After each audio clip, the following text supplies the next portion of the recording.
Healthy recipe: bulgur tabbouleh with parsley, tomato, and cucumber. You can see the ingredients in the description.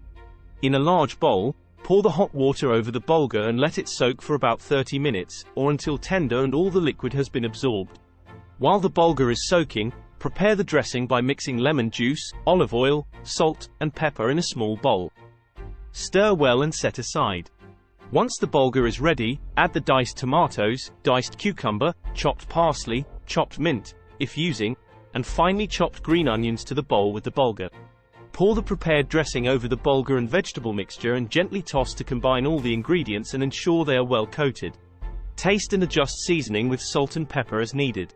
Refrigerate the tabbouleh salad for at least 1 hour before serving to allow the flavors to blend and intensify. Serve the fresh bulgur tabbouleh as a side dish or as a light main course. Enjoy! For more healthy recipes, follow us.